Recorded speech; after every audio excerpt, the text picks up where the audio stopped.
Of God's presence here and now. Let us pray. Father, Mother God, we give thanks for this opportunity to be open to the awareness of your presence.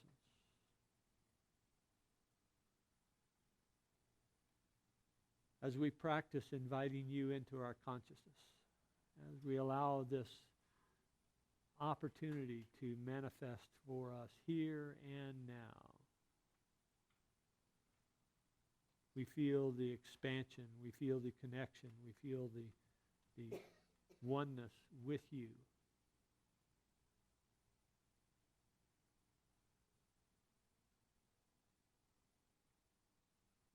We feel your love moving through us, lifting us, transforming us.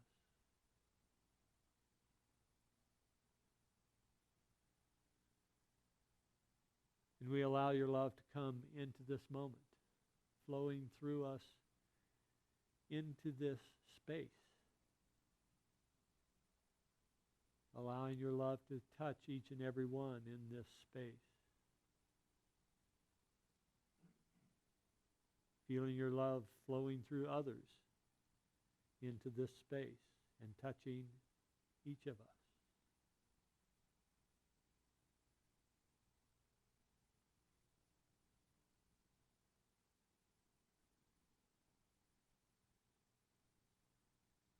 And in this awareness, we allow joy, delight, all of the wonderful feelings of this divine essence that you offer us.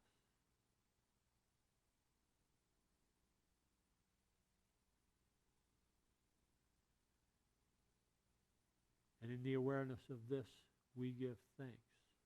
And so it is that together we say, Amen. Well, you're passing it around now? Okay. No, that's fine. That's fine. So, how many of you have been to Salida? Now, how many of you have actually been into Salida instead of just passing through Highway 50 on the way? Okay, all right. Well, you see, I had not actually been into Salida. I'd skirted the outskirts on the way to Colorado Springs from Monarch Pass, and we had a friend that moved down there a year ago. And so we went down there and spent some time with her this week. What a delightful little town. Linda and I actually are thinking about once I retire, moving down there. It's a wonderful little town. So, I'm sorry? There's a bed and breakfast for sale right now. In Salida. You obviously know of this. That's why I wasn't in church. You were down there. Okay, all right. Well, anyway, delightful place. If you have, obviously most of you have been there, so I don't need to sell it to you. The opportunity that we had this week to drive down there and spend time with the family and with her family was delightful. And I'm doing this waiting for some questions to come up. I'm going to just reach in here. Do we have some? Oh, we do have some. We'll keep passing it. We'll address these, and thank you. So, whoop. Well, apparently that one was not intended to be answered. Let's see. This is the present political situation, chaos, etc. Oh, man, don't get me started!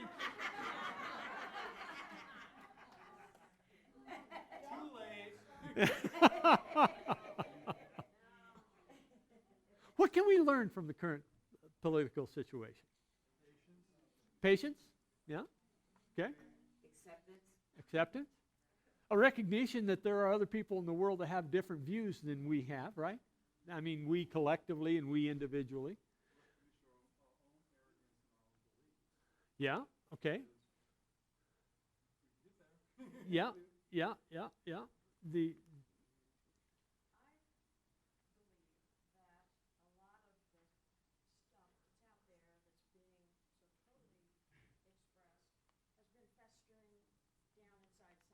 Uh-huh. our time. Yeah. And I see all of this chaos as a blessing because it is out there now. Uh-huh. We can address it. Uh-huh. We can heal it. Uh-huh. We can heal ourselves through that. Well, indeed, and I think that is truly a center benefit, a central benefit of this chaos, because it is forcing us to reconsider our own position, hopefully reconsider our own position, and with compassion recognize that there are other perspectives that also need to be honored. We certainly have gone through a period of time where there has been the left and the right, and they're talking about blue states and red states. Yes, yes, yes, all of that. But there's something even deeper that needs to be brought to light. And A Course in Miracles talks about this, that the healing will not occur until the darkness has been illuminated. And so we're in a period of illuminating the darkness. You've heard me talk about chaos theory, and you've heard me talk about the importance in chaos theory of this idea that as we approach that point where the system, this closed system, that we are a closed system here, I mean the earth is a closed system, but as we approach this point, that the system will either devolve with this increased energy that's coming into the system, that will reach a point where the system will either devolve into total chaos, or it will evolve into a higher order structure that will absorb this increased energy that is flowing into the system. And this actually is a work of Ilya Prigogine, who is one of the founding mathematicians of chaos theory.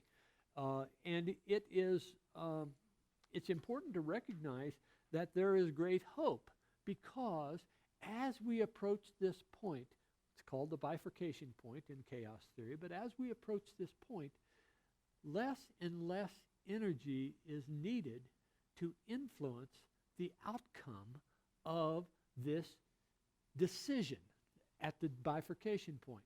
And so if we, as thoughtful, conscious, and loving individuals, keep our shoulder to the wheel and practice what we know about what we are as divine beings, if we continue to keep our shoulder to the wheel, expressing love, being compassionate, considering the awesomeness of this life experience, being creative. You know, all of the miracles of consciousness that I've talked about, if we continue to focus, we will, in fact, reach the bifurcation point and evolve rather than devolve. And this is a wonderful, powerful time that we are living in. Uncomfortable to be sure, but powerful nonetheless. And we each, as children of the divine, have the power to influence the outcome. So, continue. All right. The Bible states, let all things be done decently and in order. 1 Corinthians 14:40. I get the decent part. It's the order part I struggle with, especially as it pertains to death. How the universe calls home loved ones who are healthy and thriving, and not the ones who are sick, tired, and striving. Let's see. Let me understand this. I get the decent part. It's the order part I struggle with, especially as it pertains to death. How the universe calls home loved ones who are healthy and thriving, and not the ones who are sick, tired, and striving. Could I get some I know this is supposed to be an anonymous question, but could I get some clarification on that question from whoever offered it? Yes.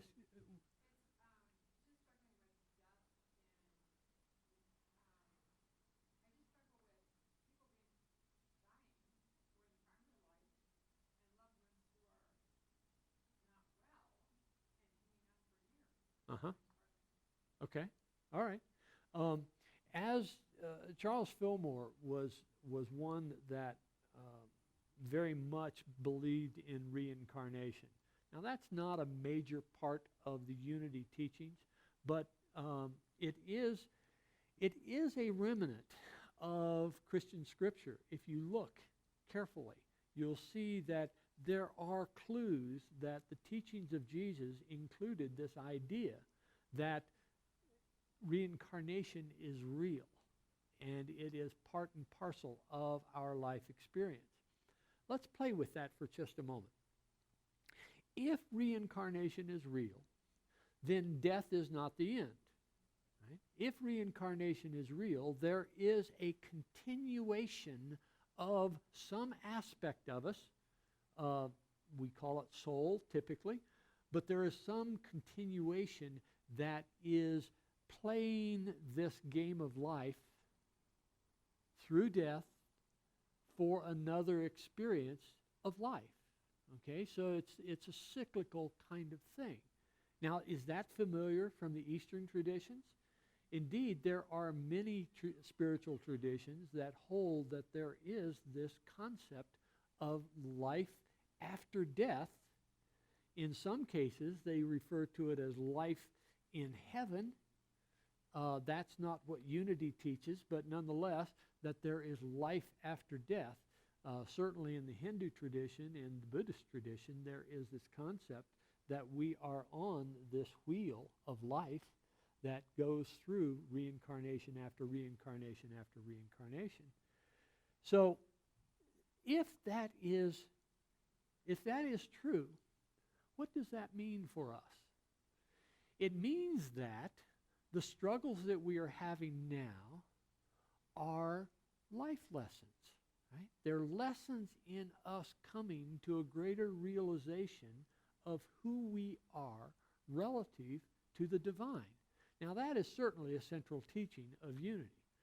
And this idea that we have the opportunity to come into this life experience and experience all of these tribulations, all of these joys, all of these experiences that run the gamut, we can be very hopeful.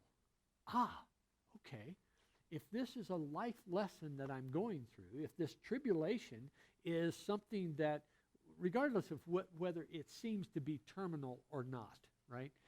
It could be a tribulation about a relationship issue, or it could be a tribulation about a health issue. It could be a tribulation about finances, or it could be a tribulation about fill in the blank.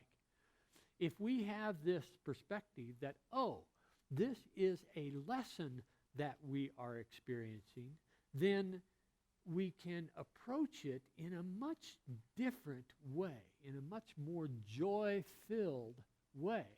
We can recognize it as, what do I have to learn from this?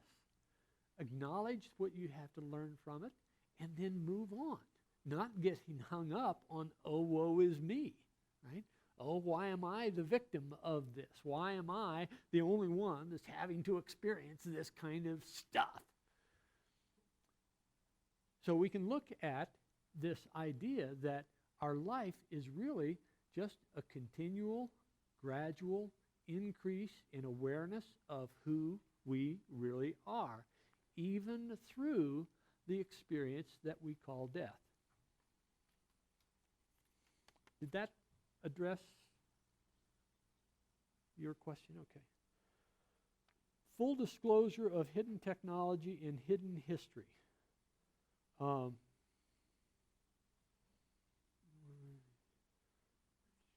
like to know more about how Unity views full disclosure of hidden technology and hidden history. I don't have any input on that, so I'm just going to carry on. Salvation. Okay. Many Christians seem to condemn our beliefs as not being focused on salvation and the sacrifice of Christ. Well, the first part, I think, is a misperception on people's part that we don't focus on salvation. We focus on salvation all the time. It's about changing our minds. It's about realizing that our life experience is based upon our perspectives and how we respond to the situations in our life. Certainly, salvation in the traditional Christian sense is not something that we really get involved with, because we're looking at salvation on a minute by minute by minute by minute by minute basis.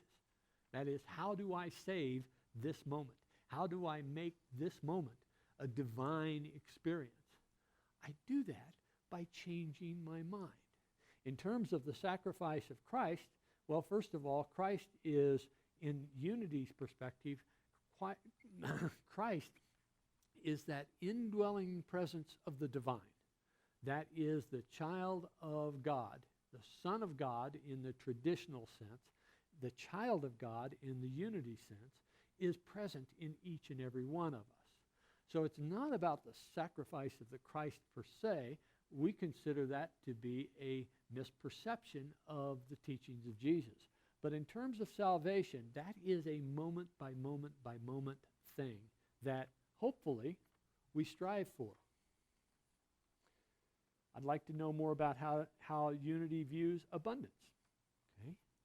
That is the short answer. Abundance is always available to us. And the abundance that I'm talking about is the opportunity for us to look at our lives and realize just how abundant our lives are. Our lives are abundant in relationships. We may not have an intimate relationship with someone right now, but nonetheless, we have lots of relationships that we can engage. In terms of our opportunities to look upon our experience and be thankful, be appreciative of each and everything in our life. We have, right now, Linda and I have a great appreciation for this little escape module that we have, that we journey into the mountains quickly.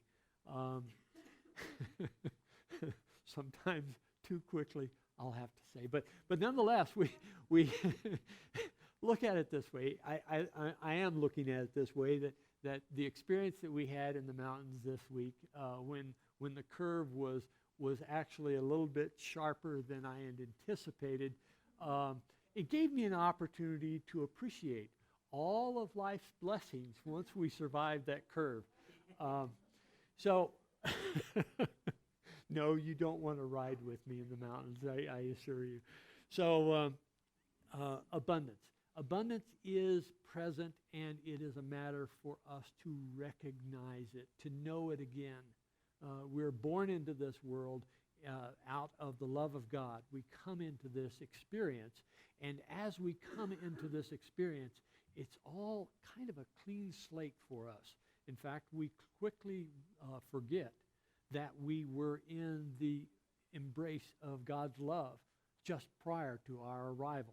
That is something that I believe in. It is something that most Unity ministers teach. It is not necessarily codified in the Unity literature, but this idea that there is, throughout our experience, there is abundance that we can appreciate, is something that through Unity, hopefully, we recognize. I'd like to know more about how Unity views World Day of Prayer. Peace in the Midst was not on our calendar, and we were not reminded it was coming. That was my fault. So it wasn't part of Unity teaching that was not to show up. It was just a matter that I spaced it. How does Unity address racism and unconscious racial bias? Interesting. Unity has a checkered past with racism. It turns out that one of the noted Unity ministers Now I forget her name. It'll come to me. Anyway, she was the president or the chair of the Association of Unity Churches back in the early 60s. Johnny Coleman. Johnny Coleman, when she was going through ministerial school, she was not allowed to swim in the Unity pool.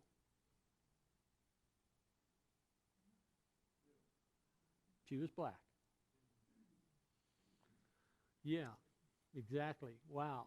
When I found that out, it was one of those, what?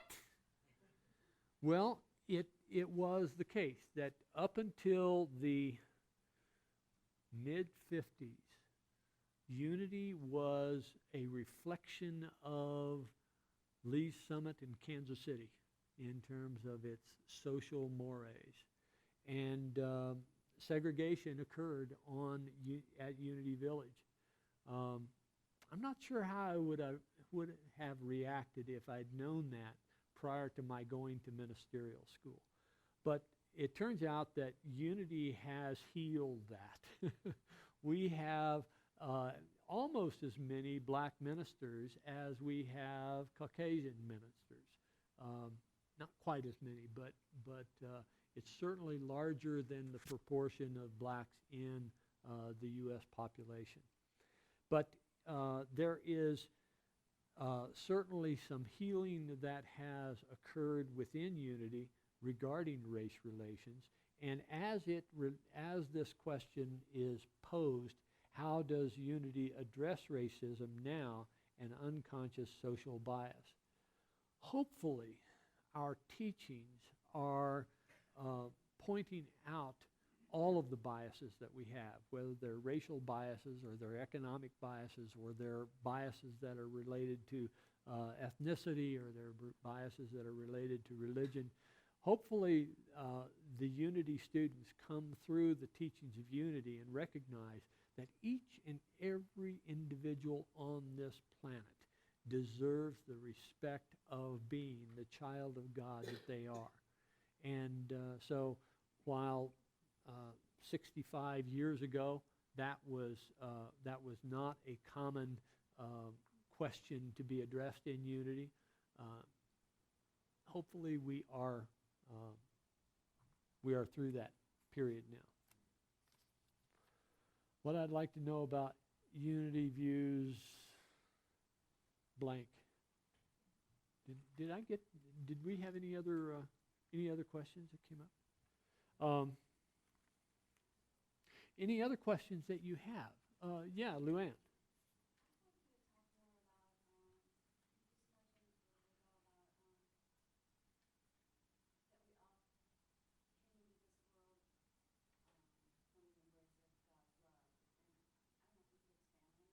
Okay, all right. I've shared with you the anecdote. I've shared with this community in the past the anecdote that was found. I think it was in Peaceful Warrior, one of the Peaceful Warrior books, about the 3-year-old that was begging the parents. A newborn was coming into the household, and please let me be with my little brother. And they were concerned about sibling rivalry and, the reaction of the 3-year-old if the 3-year-old was left alone with the newborn. And so finally, after pleading and begging and whining about it, the 3-year-old was permitted to go into the baby's room and be with the newborn. But they had a baby room monitor, and so the parents were in the kitchen, and they told the 3-year-old that the 3-year-old could go into the baby's room and be with the little baby. And so they heard at the monitor, they heard the door close, and they heard the 3-year-old come in, and they could just envision this, that the 3-year-old was standing by the edge of the crib and said to the new baby, "Tell me about God. I'm beginning to forget." Every time I tell that story, it strikes me so deeply, because I absolutely believe that is the way it is. That we come into this world and we are given the opportunity to know again to remember who we are as children of God. And this anecdote of tell me about God, I'm beginning to forget, is kind of the reflection of what happens at about 2, 3, 4 years old in my mind. That we forget that we are truly coming out of the embrace of God into this world. And so this story teaches me so much and reaffirms so much about what I believe that we are truly coming out of the embrace of God into this realm of separation so that we can learn once again who we are relative to the divine. We come into this world of contrast out of this world of oneness. We come into this world of contrast so that through contrast we can learn once again the power, the presence, the love that we are and the love that God is. So with that, thank you, Luann, for that question. With that, let us begin our meditation.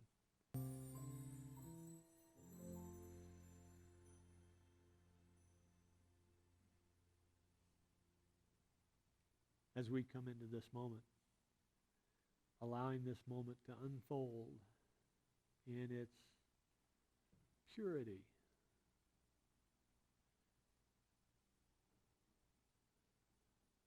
letting this moment be unfettered by our expectations. Let it be unbounded by our sense of time. Let us just be in this moment.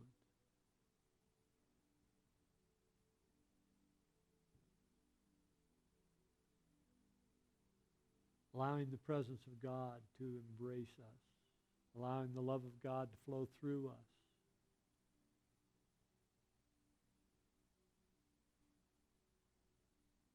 Breathing in and breathing out.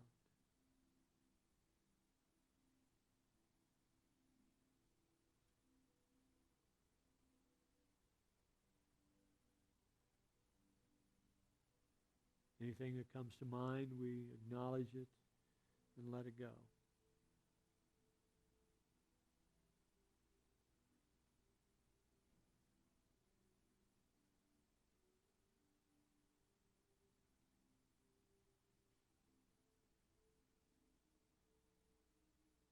Any idea that pops in mind, we celebrate it and we let it go.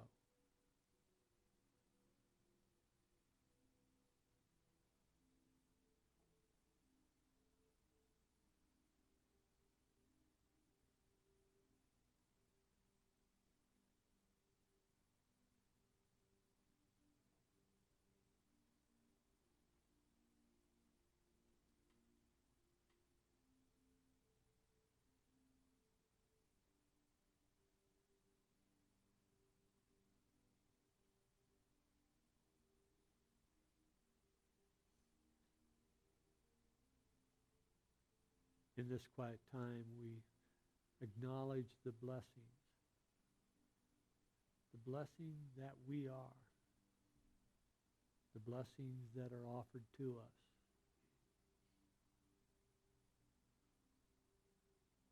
In this moment, we appreciate